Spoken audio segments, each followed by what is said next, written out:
on, Chase. What's up, man? Chris, good to be here, man. Happy Monday to you. Yeah. Nice. I'm glad you were able to come on, man. I definitely can resonate with a lot of your story, so I'm glad you're able to come on Mm, and kind of give my audience a really good look at what the mindset is and how to overcome adversities and just keep going in life, which pretty much aligns with the whole Primal Mindset and the Go Primal brand. And mm. um ever forward, I love that mantra that you have and the meaning behind it too as well, the story. So Thank um you. and yeah, man, let's kind of just jump into it and kind of talk about how you kind of grew up and where you are now.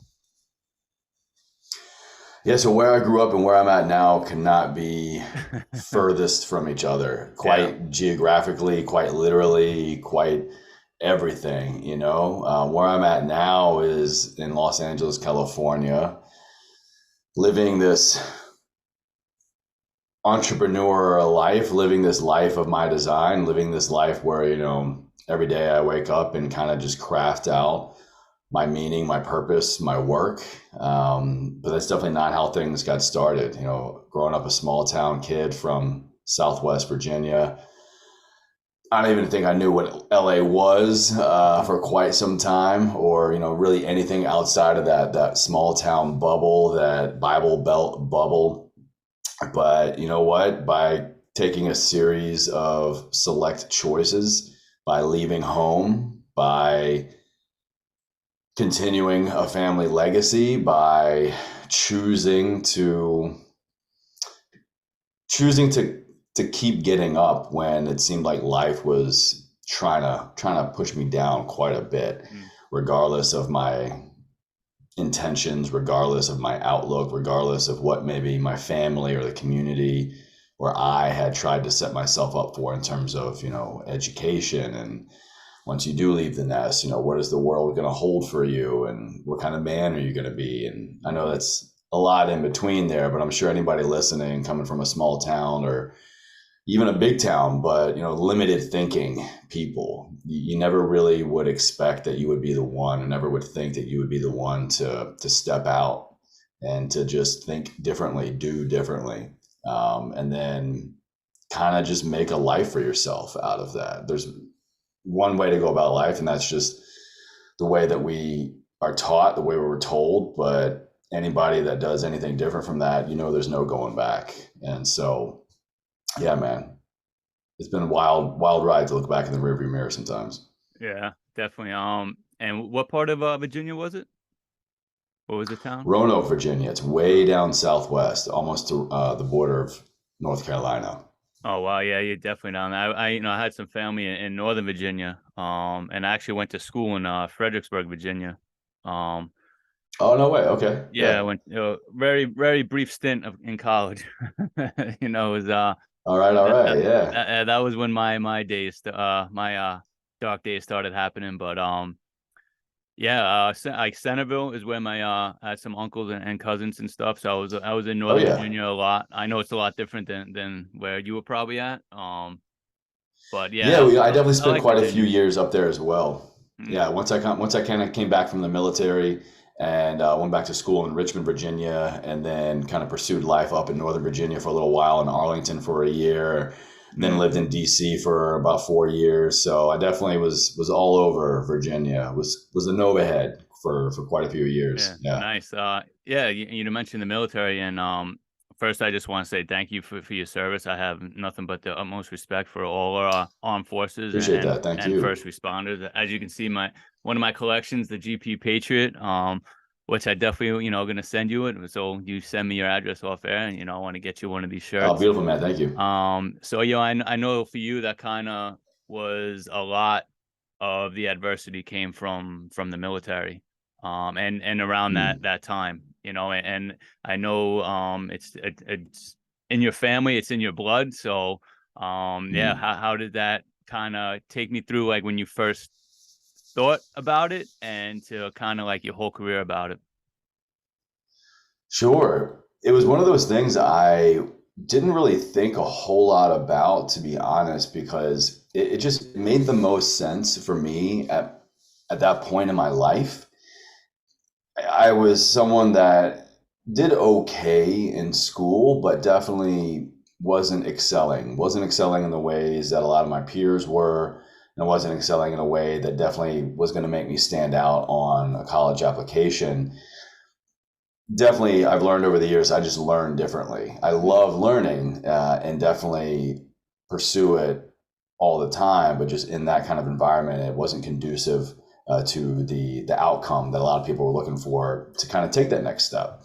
And so once I began to wrap my head around, okay, this is the time in my life when I'm supposed to be figuring out what I want to do with the rest of my life, what I want to be when I grow up.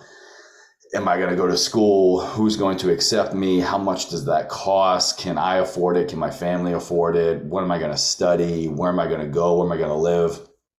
All of these things that I think a lot of us think about, or in some circumstances are probably kind of just expected of you, you know, in your 16, 17, 18 years old. Right. But then the opportunity to look at something else came down the line. And my father, who was a veteran, he had served active duty in the Army for quite a few years, and he was in the National Guard before that. He brought up, you know, maybe Chase, to go talk to a recruiter. He seemed to think that I was too good for the Army. He's like, "No, Chase, you're too smart to be a grunt.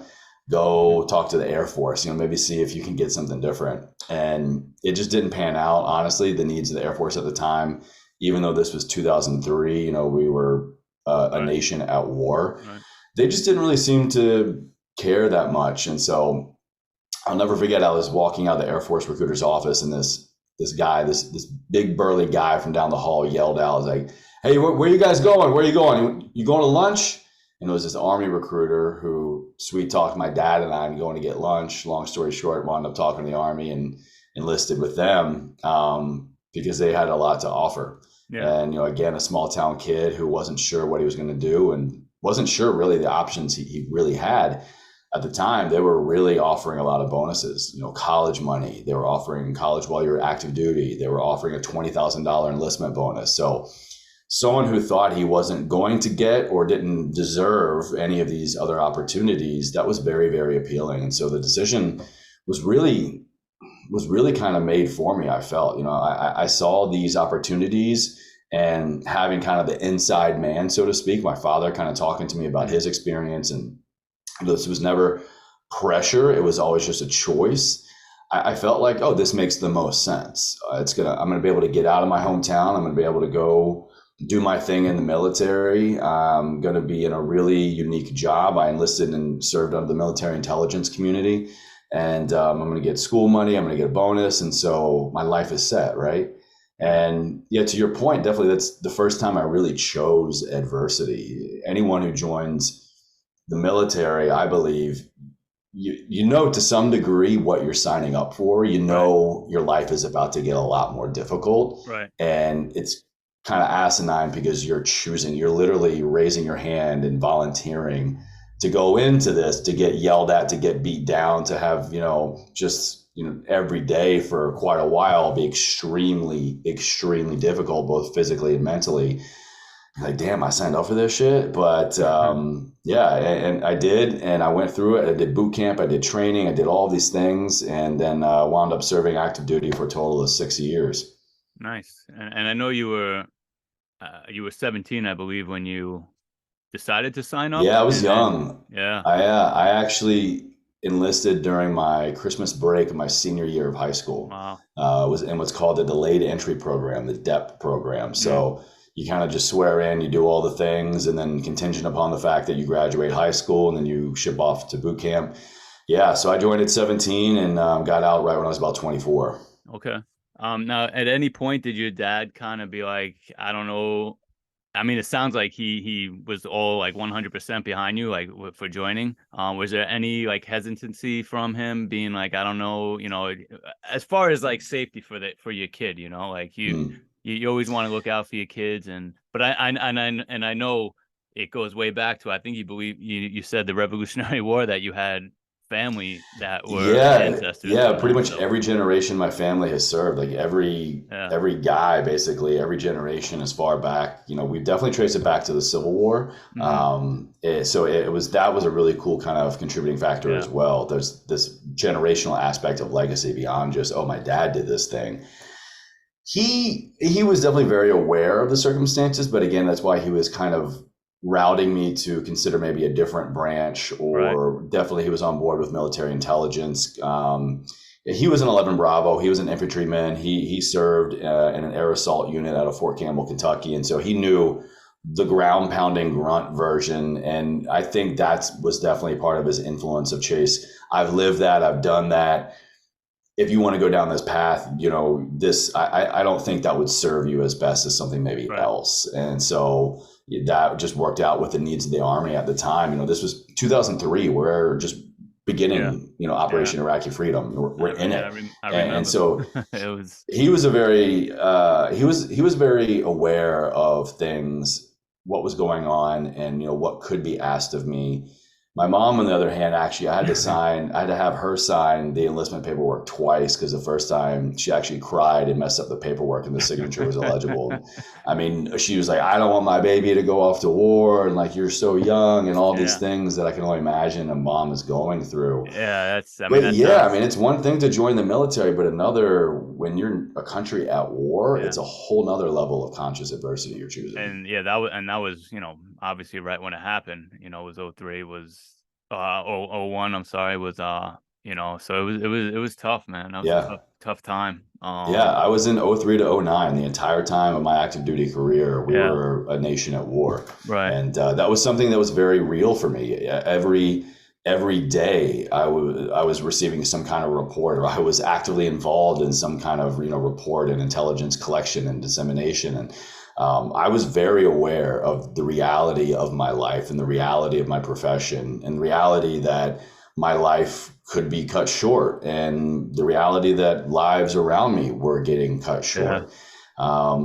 Yeah, but it was just, I had this knowing, I had this level of trust and security from really the guidance of my father.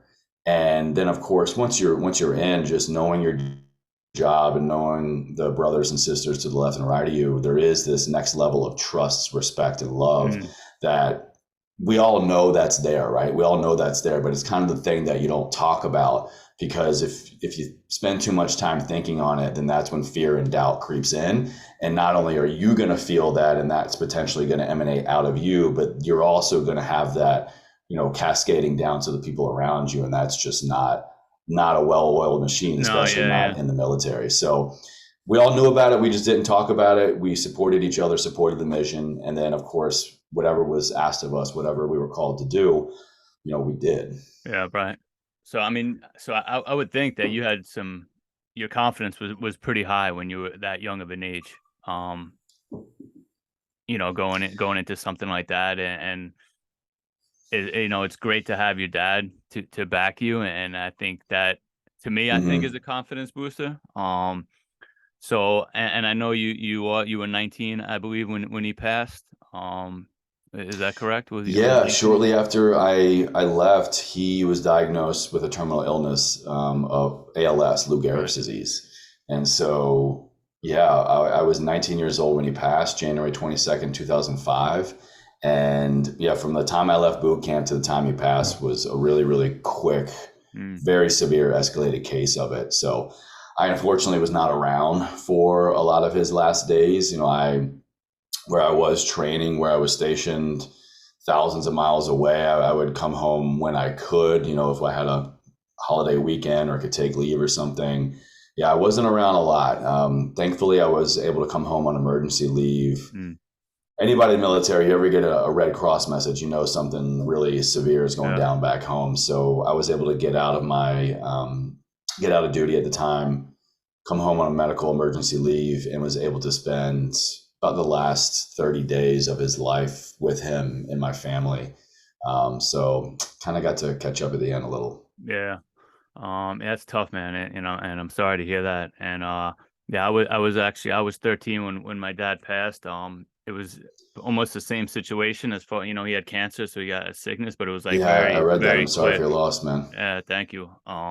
It was very, very quick, and I know listening to your story, especially the interview you had on Mind Pump, and that was the first time I heard someone Mm. talk about the PTSD when it came to something like that, and that actually, like, Mm. really hit me because it's been 30 years since my dad passed, and I still Wow. can't, like, watch certain things on TV, on, like, anything to do with Hmm. father-sons, anything to do with, like, really really, like, parents and kid like, dude, I lose it like that. I mean, I'll cry Yeah. on commercials. Like, it's and it really, like, hit me like, "Holy shit, dude, I probably fucking" it's like that's, like, almost like having the PTSD for that. Um, so yeah, that Trauma's a definitely wild thing, man. yeah, that really, like, resonated with me and really hit me, and, Mm. um, I didn't have it so much as far as, like I know you mentioned it, like, going into hospitals, and I think that really stems from your injuries as well. Hmm. But it was the same type of thing where I had, like, my hero, my Superman, like, and my dad was a big, Hmm. strong, guy, and just to see the Yeah. cancer wither him away to I mean, at the end, he didn't even know we were there, and, um, yeah, it was tough, and it's something that still affects me. It's something that even with my boys today, I have a 4-year-old and, a 1-year-old is actually about to turn 2, so he's he's a little crazy right now. Oh, nice. Congrats, man. Yeah, thank you. So there's like a lot of I don't want to say like bittersweet moments, but it's Yeah. definitely a lot of stuff that's still with me from that. And when I heard you talk about that, I was like, wow, that kind of like fucking like smacked me in the face with that. I'm like, wow, That's the thing I've come to realize. You said it's still with you, even now to the point where I'm at in my healing through it and continuous work through PTSD around his death. I realized that it is still with me and mm, it's never going to not be with me. right, That's the thing when it comes to being human. When we come up against the face of general adversity or the most trying adversity of our life, a major traumatic event, witnessing a death like this, I thought that in order for me to get through it, in order for me to really get on the other side of this adversity, of this loss, I was going to have to get to a point to where it was behind me, right, that it was in my past, and I don't need it anymore. I'm done with it. It's way back there. But that's not the case. It's never going to be the case, and it's kind of asinine to think that we can ever get to that point, because that means what does that mean really? We're gonna cut it off our memory. We're gonna reach a right, magical point of time heals everything, and it just dissipates into just the abyss. No, it's the dynamic we have with it. It's the relationship we have with it. It's the understanding we have from it. It's the choice that I can turn and face this whenever I want, hmm, not it is going to creep up whenever it wants. And it takes time, yes, of course, but ultimately it takes first a choice to want to face it, to want right, to learn from it, to want to sit with it, to want to revisit it. And again, like that choice I made to join the military at 17 during a time of war, it's like, what are you doing? Are you yeah, crazy? Like, why would you choose this danger and this pain and this suffering? It's the exact same thing. I can tell you personally speaking, about 3 years ago, when I made the choice to finally turn and face it, I honestly had more fear and anxiety and worry and emotional strife from that decision and revisiting it to want to get better than I ever did in the military, being right, 6 years active duty during OIF and OEF. And mm, that's the God's honest truth, because yeah, I had so much more of a personal, deep rooted, visceral, spiritual connection to that loss, that anytime I turned and faced it, that's the thing with post traumatic stress disorder. You're not just recalling on something, you are reliving it mm, as if it just happened. yeah, yeah, And through a lot of different modalities and different therapies and personal work, you chip away at it, and you finally learn how to sit with it a little bit longer, and learn a thing, something, and you understand it a little bit more, and you just finally develop a better, or even in my case, the first time, a real relationship, because I have just run from it for Mm. 10, 12, 13, 15 years at that point. You're never going to heal by always running. You're only going to heal by choosing to sit and to face and to be with it, and figure out how you are going to carry this with you for the rest of your life. Right. Yeah. And really what helps me a lot, like I mentioned, my boys is, because I mean I was pissed off for a while. I felt like Mm-hmm. I was cheated on a lot of things in life, and Mm-hmm. if I see a 13-year-old kid now, I'm like, holy shit, man, I was young as shit when my dad passed. Because when you're that age, you don't realize how young you are. Um, Yeah. but yeah, like I was pissed off for a long time, and now I kind of like now that I have my boys and I was able to get sober as well. It's like everything I Mm. thought I got cheated out on, I get to experience with them now. Like I have to look at it that Mm-hmm. way. And Mm-hmm. um it and I'm 43 now, but my dad was 42 when he passed, and when I My dad turned. was 43. Oh, wow, yeah, yeah, and, which is young as Yeah. shit now when you especially when you get to that age, and I never thought about it that way because when I hit 42 and I was like, "Wow," I never, like, realized how much my Yeah. dad lost out on shit, like, how much he got cheated out in life about stuff too, like, it was just Oh my it wa God. Yeah. The it closer I was get to a his tough age, year, 42. 43, you just start putting yourself in their shoes, right? Yeah, I'm 37 now, and I think I have very clear, vivid memories of the time in my life. I go, oh wow, my dad was my age now. yeah, I think about the struggles that I have now and where I'm at and what I'm doing. I'm like, damn, he was going through all of this as well, but with right, a 15-year-old, 16-year-old. The closer I get to 43, honestly, I think I'm so proud of where I've come through my therapies, and where I've come through my healing journey through this. But I really do believe that the ultimate test for me is going to be when I turn 43 in a day. mm, That, because that is going to have a totally different meaning to me. I'm now past the age of my father when he was alive. right.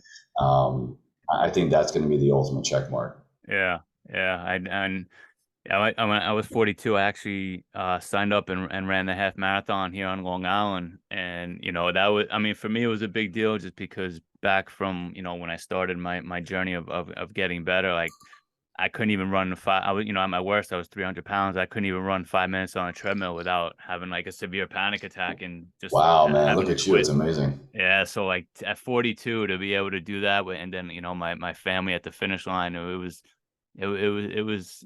a good time, man. It was a proud Hell moment, yeah. That's so it huge, was. man. Congratulations. Thank you. And I think that really helps with the healing as well. Like when you can Mm-hmm. create good moments with your family, when I can create good moments Mm-hmm. of for my boys, because I mean, 13 is not a long time, but I have a lot of good memories of my dad and like just how proud I was of him, and like just because of what a great dad he was. And that's helping me with Mm-hmm. my boys because I know how to treat them. Like I know how to be a father because I mean, to me, it's like, it's easy. I'm just doing what my dad did. So to have those moments, Yeah. I think Yeah. really kind of helps me with my healing because, like I said, man, 30 years and it's still with me. Um, Maybe I didn't,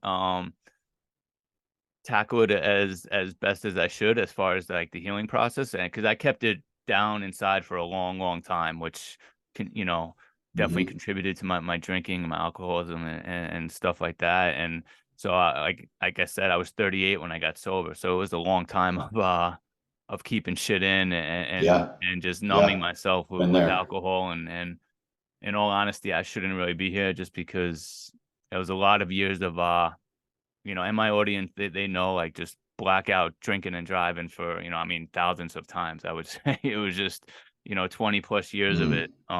And here on Long Island, man, I don't know how I never killed myself or killed someone else where, I could be in jail for the rest of my life. And I really believe, my dad was keeping me alive, I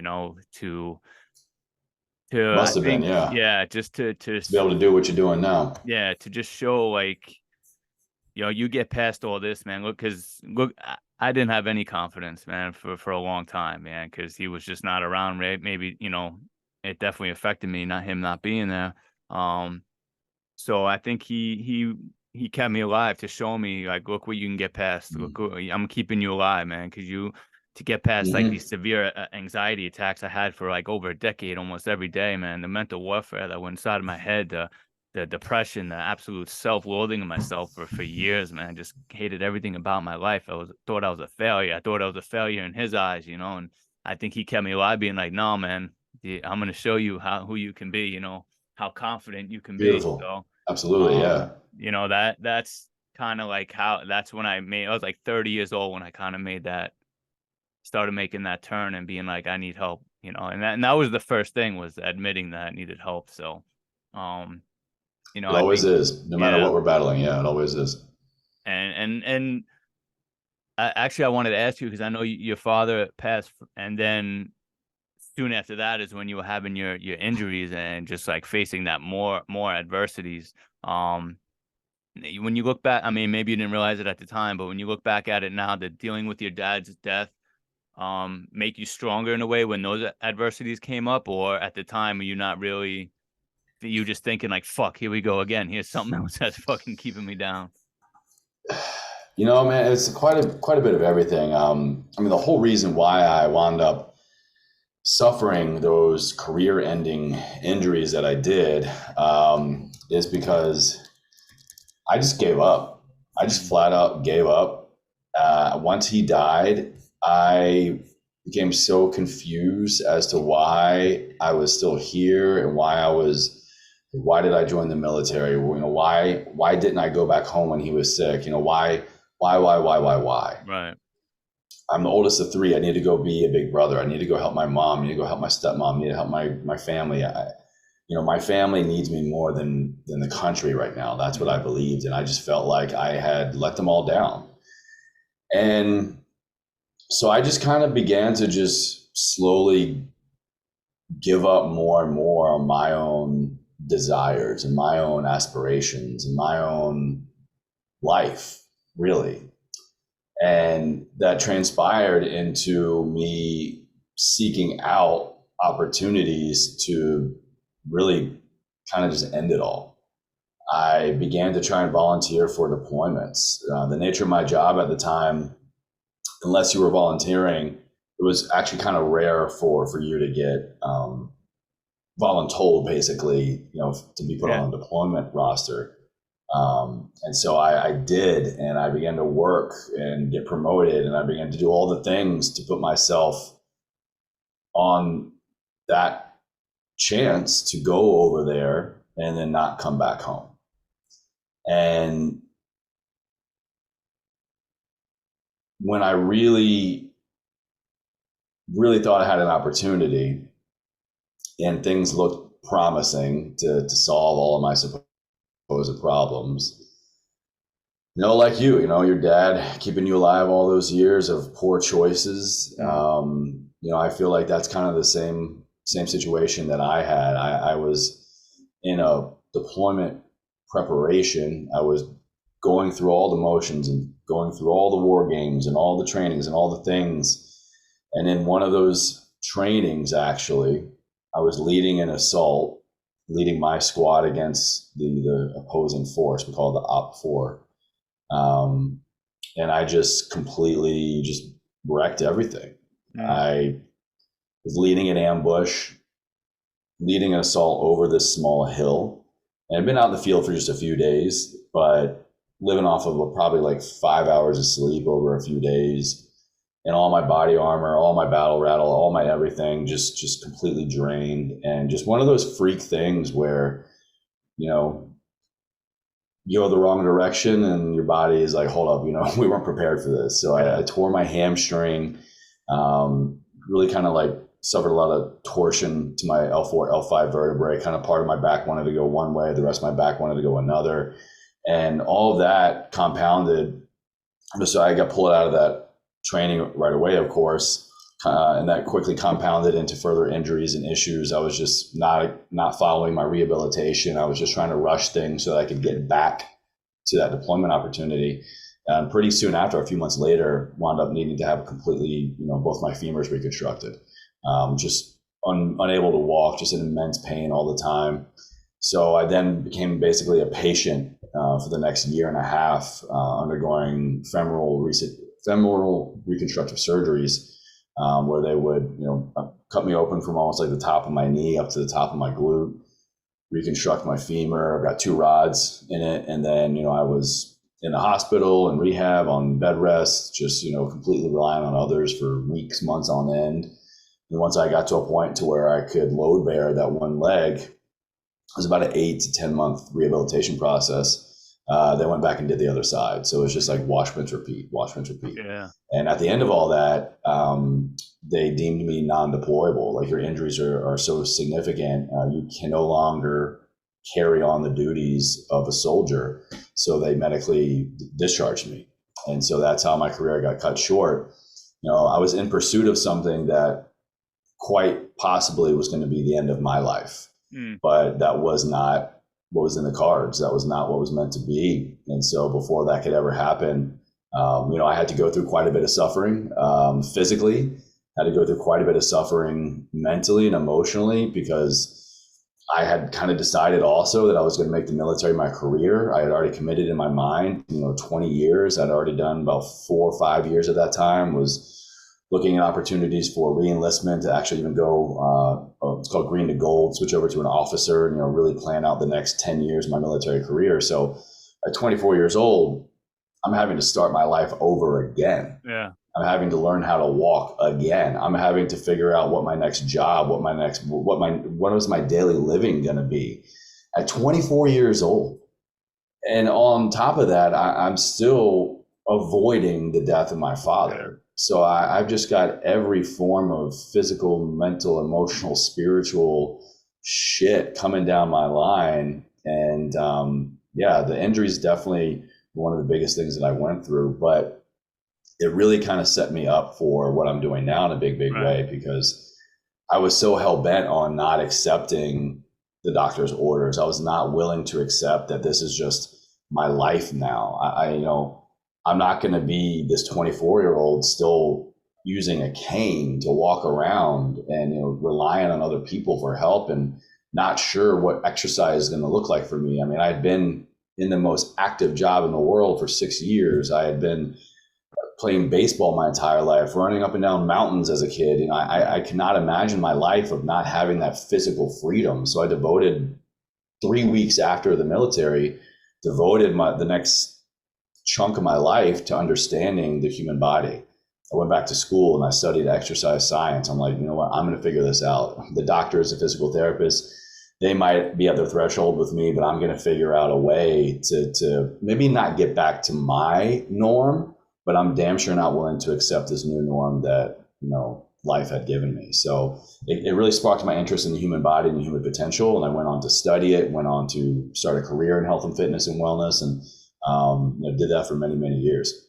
Nice. And I know you have the podcast now, but after you graduated from college, what did you do? Did you have like clients that you helped, or did you have your own business? Yeah. So my main role professionally in the wellness industry, health and fitness, I say wellness industry, was as a clinical health coach. Okay. And then I got promoted, and for a while as the wellness director for a concierge medical practice. So you would go see your primary care provider, but you would also come work with me and my team of coaches. We would do exercise physiology testing, weight loss, body composition testing, personal training, just healthy lifestyle, behavior change, health coaching. And we'd also work hand in hand with your doctor to, really, it was very clinically oriented. So maybe you're someone that beyond all that, you wanted to get off of medication, or your doctor was warning you, hey, if you don't make these lifestyle changes, you're going to need A, B, C, D, E, F, G medications or even surgeries. And so we worked with a lot of preventive measures, but also, clinically oriented to get people well, and, to get them to stay well. So I did that for several years. And then 2017 is when I launched Ever Forward Radio Hmm. as a way to really supplement what I was doing in my coaching practice and in this medical practice. Because for the last about year and a half before that, I had really fallen in love with the podcasting platform, and I was listening to so many shows on my commute back in DC, and I would show up just a better coach, a more Yeah. educated health and fitness professional. And I would either have new information to share with my clients directly, or I would have a myriad of new resources to send them to, for kind of their homework and their exercise script.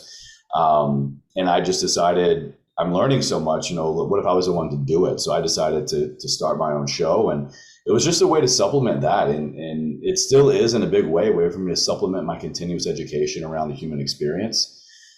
But then I realized that I just loved it more, and that job was not my future. And so that same year, the end of 2017 is when I left that role and doubled down on the podcast, and also really started doing my own online coaching business. I ran that for another 2 years before kind of deciding to pour all my eggs in one basket. And I knew that I was always going to be seeking more. I knew that I always wanted to learn how to be a better human being. I always wanted to learn the human body, but I always wanted to learn, psychology. I want to learn neurobiology. I want to learn emotional intelligence. I want to learn spiritual healing. I want to learn all the things that I personally think kind of contribute to what I've been living, what my father had taught me, living a life ever forward. It's very multifaceted. There are so many different things that make me tick, that make you tick, and it's not about balance. It's about understanding all the different compartments of me, what I need to do to maintain them at a certain level, where and how and why and when I can optimize them, and just also the whole while kind of fighting biology, because it doesn't matter what we want. The human body every damn second of every day is aging, and we're literally suffering at a cellular level, sometimes more than others, more than we have to. So I just knew that was never going to go away. And I always knew that I wanted to always learn more and apply more and reflect more. And so I just decided to shift completely and stay with a podcast, because that satisfied that need for me to make me the best me that I could and lit me up internally. But also I could then share that with the world. I realized that in coaching, I love helping people. If I want to help the most amount of people, then I need to immediately scale myself. I need to immediately, either commit to, we got to grow more coaches, grow the coaching program, and, just help as many people as possible with as many other coaches as possible. All right, do I want to do that? Or do I want to pour my life into this microphone more? And so that's what I decided to do in 2019. And just been doing Ever Forward Radio ever since. Nice, man. It's kind of like almost really like full circle with the Ever Forward, just coming from that was your dad's mantra, and Absolutely. I think that's awesome. And then did he get it from his father? Did he, was that something that so was he actually down? picked up the word Ever Forward, the phrase, from his first unit. Like I said earlier, he was in the National Guard first before he went active duty. And he was in the 116th Infantry Regiment out of Roanoke, Virginia. And they're a National Guard unit, which is basically part-time. And their unit insignia, their creed, was Ever Forward. And that actually dates back even further before we were a country. It dates back to this mantra of a group of militiamen around the Revolutionary War period. And so he picked it up, and I remember being a kid and always hearing it and seeing it, and even seeing it on his uniform. And so it's something that he quite literally brought home and just lived. He said it a lot, but he lived it even more every damn day.